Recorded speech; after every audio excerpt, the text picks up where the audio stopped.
DonInLondon, hello. It's January 7th, 2009.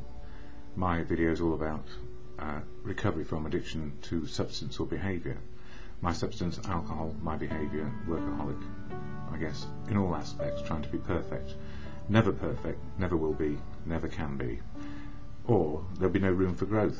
And we need empty gaps in us sometimes to actually have room for growth. And there's a sort of misquoted quote I use often, which is the usefulness of any vessel is in its emptiness, so there is room to grow. And it's like anything in life. If we have emotional growth, spiritual growth, physical growth, then there needs to be a gap for that to happen. So on a daily basis we make incremental movements, if you like, to improving our whole life situation. And that's often moving from the problem into the solution. And for people who have alcoholism in their lives, they are an addict alcoholic. I'm classifying alcohol as a drug when I say that. It's the most freely available drug to take the edge off life. And what many people don't realise is that behind some of the problem with the gap inside, or the hole inside, or the feeling of not being part of, is simply depression. And there are many people who talk about depression who don't have it and would wish us to think ourselves out of it. But I don't know that if one has a depression, whether it's reactive, marked reactive, which is to an event, reaction to an event, then we still have depression. And the trouble with depression, it's just like being an addict. We are powerless to change that thought or situation without time, and we need time to grow back into what we can be, time to understand what is wrong with us. And the problem is with depression, we go through the anger, the frustration, and that place of desolation where we just don't know how to make life work. And in the past I've met people with clinical depression, and I have clinical depression. We are never cured of it. It's a chemical thing. It's a part of our physiology as much as our emotional or spiritual state. And we're powerless over that too. So when depression hits, what do? On the way to depression, we start to get a bit more active because we can feel it coming on, and we're trying to avert something that we have no control over. Some of us get professional help because the clinical depression is that bad. The chemistry set inside our heads, or the endocrine system, which helps all these things work, is not functioning properly. So it may have a physiological basis, but it certainly affects the way our brains work, as does alcohol. So working out what's going on when we're powerless over people, places and things, it can be that we've got to a place of addiction and we can't work out how to get out of it, and the only way is to accept where we are and then start to work out what is the recovery system. So many people in the program of Alcoholics Anonymous will have an understanding that we can wait it out and generally try to do the best we can. If, however, we have the clinical depression, which is another chemical imbalance in us, we're also powerless over that.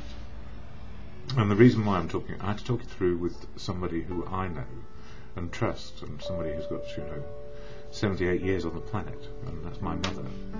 And I was talking about friends who recently have fallen into depressions again.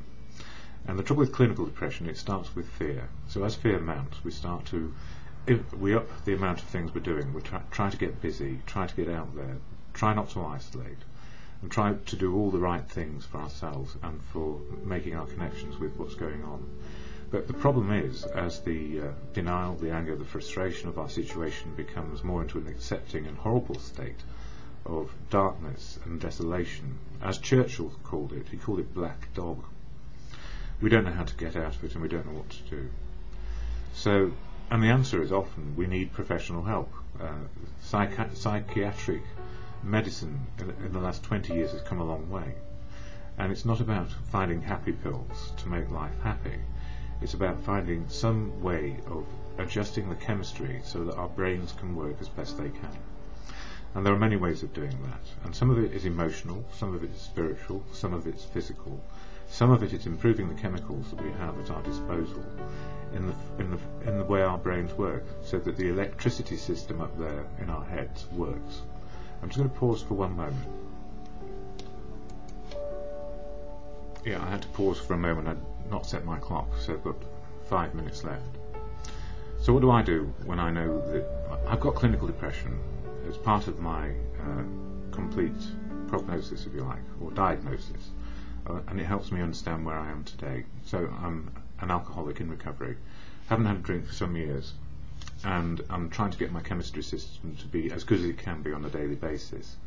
But the trouble with clinical depression is it's not a part of a reaction to something that is happening that is obvious. And reactive depressions are easy to pin down, and then we have work to do to try and work out how we can find a different place, situational thing to be, so that the depression will not get any worse, and that we can probably do a bit of talking therapy, expression, and use the rooms of AA, for example. I do when I know I'm reacting to a depression which is connected with some particular cause which I can see or feel or hear. That's okay. So the reactive depressions, I guess, are catered for within the fellowship in terms of having talking therapy and expression of what's going on inside us, and that stops us from isolating. And it also stops us from feeling so sorry for ourselves, because a lot of people have depression. What is it? 1 in 4 of the population gets it at some stage, and then it works its way through.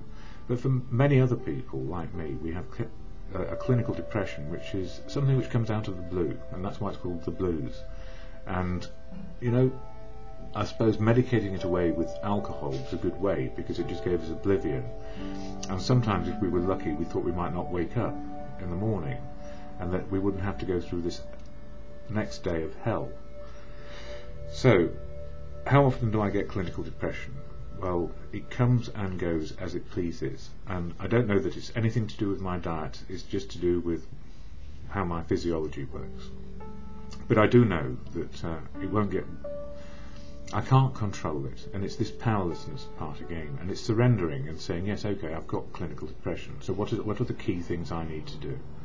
What will keep me from going into a clinical depression, and then a reaction to it from me is to start drinking or to over-medicate and try and make it speed up and fix myself.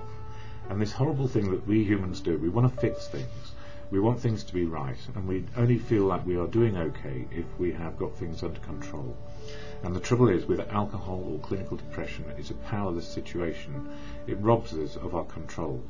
And our ego will tell us we need to feel better, we need to be part of life, we need to demonstrate not only to ourselves that we're valuable in some small way, but we're also valuable just generally to everybody else. So, what do? What happens to me? I want to isolate. I don't want to talk to anybody. I don't want to share the burden with anyone, because I just know that these days it takes its toll and it takes its time, and eventually I'll get out of it. Or will I?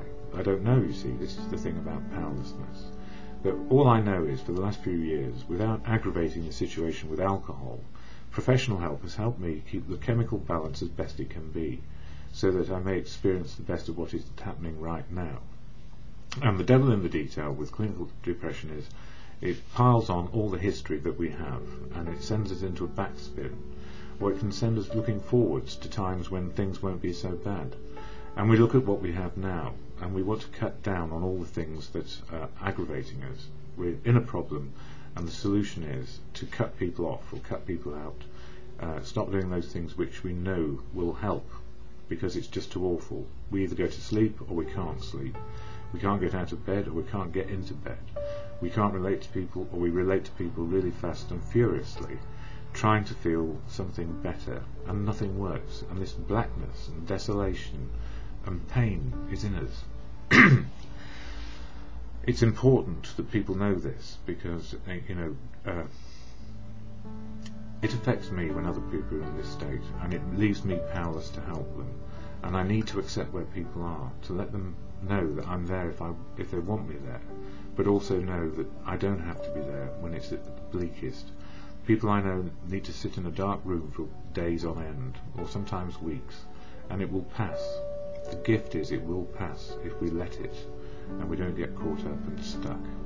So, a passionate plea: look out for people, but don't crowd them.